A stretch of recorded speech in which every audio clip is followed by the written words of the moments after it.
Welcome to the Middle School Cafe podcast, where we're serving up fresh strategies and solutions for ELA teachers just like you. Join us as we explore proven methods to bridge the achievement gap and help every student reach their full potential. Whether you're a veteran teacher or just starting out, grab a cup of coffee and a notepad and let's get started. Here's your host, Carolyn Wall. Hello, everyone, and welcome.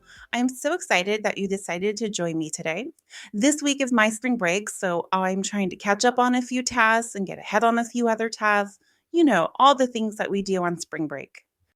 I'm really excited for our next episode. There are 5 Tuesdays in April, so I decided that I'd put out a bonus episode. It's a little bit different than what I normally post. In the next episode, we're going to be talking about teacher burnout. I recorded that podcast this morning, and you guys, it's so good.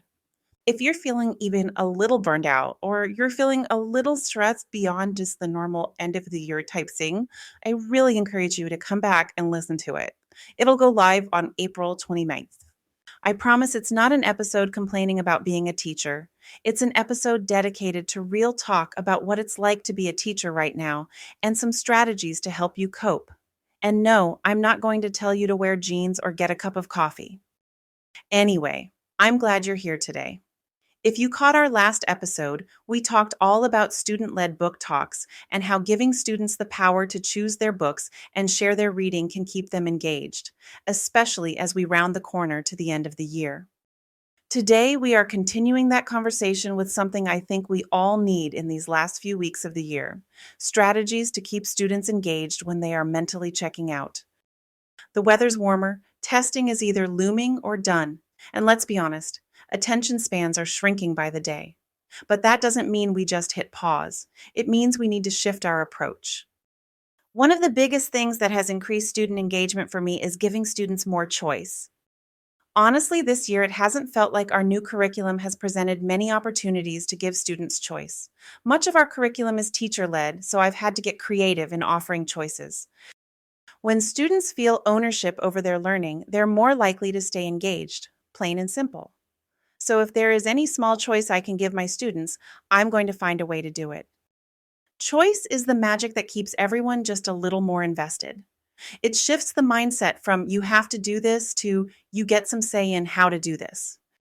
That subtle shift is powerful, and it works especially well when motivation is fading. Giving students choice doesn't mean you're giving up control.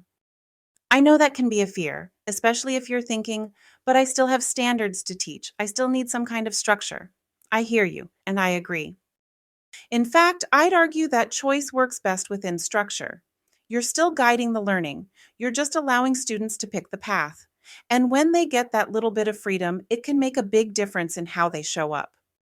Let's look at a few ways you can easily provide more choices for your students.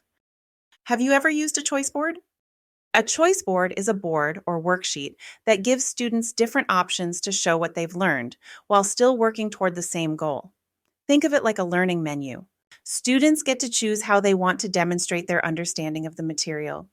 It's that element of choice that boosts their engagement.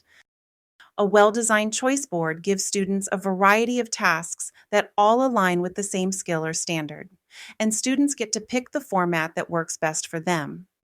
The beauty of choice boards is that they're simple to create and easy to manage. You don't need to reinvent the wheel.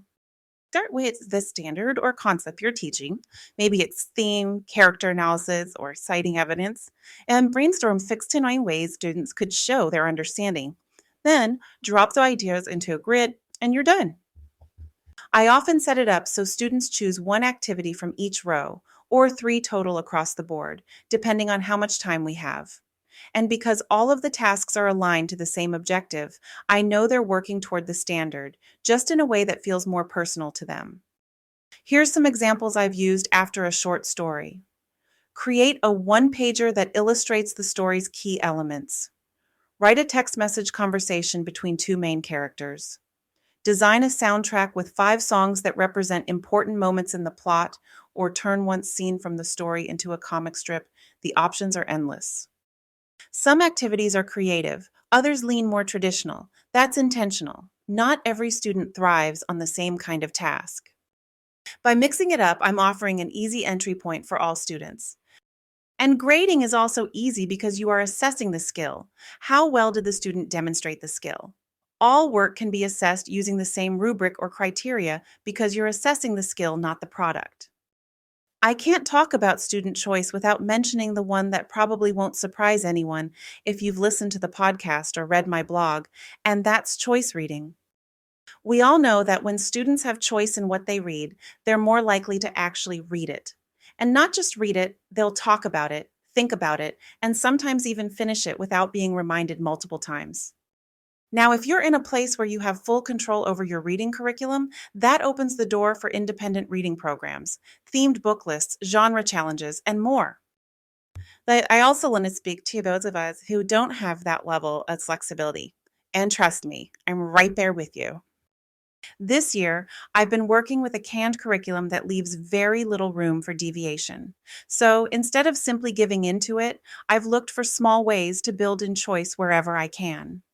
One thing that's worked well is letting students choose the order in which they read the assigned articles and stories, or letting them choose which questions to answer. It's a tiny tweak, but it gives them a little ownership over their learning. When I lay out the week's readings and say, you decide which one to start with, it changes the tone. They're no longer being told exactly what to do every step of the way. They're getting opportunities to make decisions. And even that small decision can increase engagement. So, while it may not be full-blown choice reading in the traditional sense, it's still giving students a voice. And in a tightly controlled curriculum, that voice can go a long way. This hasn't worked with every unit in our curriculum, but I'm always looking for ways to add more student choice. We've talked about choice boards and choice reading, two solid ways to give students ownership over their learning. But I know that for a lot of us, offering that kind of freedom isn't always easy. Whether it's the fear of giving up control or feeling boxed in by a rigid curriculum, choice can feel like one more thing to manage. But it doesn't have to be all or nothing. There are simple, meaningful ways to build in choice that can make a big difference in how your students feel in your class. So let's take a look at a few quick wins you can try without overhauling your plans or routines. An often overlooked way to bring choice into the classroom is by giving students some control over when they complete certain tasks. Now, I'm not talking about a total free-for-all. I'm still guiding the learning, but I've found that offering options helps students take on more ownership without losing structure. One easy way to start is with warm-ups. Instead of assigning the same prompt or task to everyone, try creating a short list of 3-5 options for the week and letting students choose which ones to complete, and in what order. You can post all the options on Monday and give students the freedom to pick one each day, or ask them to complete any 3 by the end of the week. This flexibility lets them start their day with something that feels manageable and familiar, and because they've chosen it, they're more likely to actually engage with it. My students get a new warm-up sheet on Monday, and it's due by Friday. My warm-ups consist of journaling, vocabulary, and reading skills. It's the same format each week. At the beginning of the year, I guide them daily, and by the end of the year, students get choices. I'll put the warm-up sheet I use in the show notes if you want to check them out. The goal isn't to make warm-ups longer or more complicated. It's to create space for students to make decisions. And when they start the day feeling like they've made a choice, it sets a totally different tone for the rest of the period. Another easy way to add choice is by letting students decide who they work with. For some students, group work is energizing. They love bouncing ideas off others. For others, working alone is how they focus best. Giving them the option to choose their collaboration style when appropriate can reduce resistance and increase buy-in. You might offer the choice to work solo, with a partner, or in a small group for a particular task. Just that flexibility alone can make the task feel more manageable. Have you ever noticed how a simple change of scenery can completely shift your focus? I have a dedicated office at home, but sometimes I need a change. Whether it's a corner table at Starbucks or a quiet spot in the library, that little shift in environment can re-energize my thoughts and spark creativity. It's the same for our students. No, they can't head to Starbucks, but even within the classroom, we can create flexible work zones that give them some control over where they learn. Maybe it's a quiet corner for independent reading, a standing table, a cozy seat near the bookshelf, or a collaboration table for group work. I even have students who prefer to sit under their desks or lean against the wall. And honestly, if they're working and focused, I'm all for it. And if your school allows it, you can even offer hallway or library passes for those who need fewer distractions. These small changes help students figure out what kind of environment works best for them. It's amazing what a little novelty and choice can do. When students feel like they have some control over their space, they're more likely to settle in, stay focused, and actually complete the work in front of them. So, whether it's a full on choice board, a student picking the article they start with, or just moving from their desk to a reading corner, choice doesn't have to be complicated. Small moments of choice can go a long way toward re engaging students, and it gives you a little breathing room too. I'd love to hear how you're building in student choice. Tag me on Instagram or drop a comment in the Facebook group, and let's keep the conversation going. Thanks for spending part of your day with me. Until next time, keep showing up, keep offering space for student voice, and keep doing what you do. Thanks for joining me today.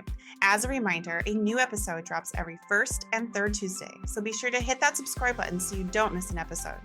Be sure to visit middleschoolcafe.com to find links to everything mentioned in today's show.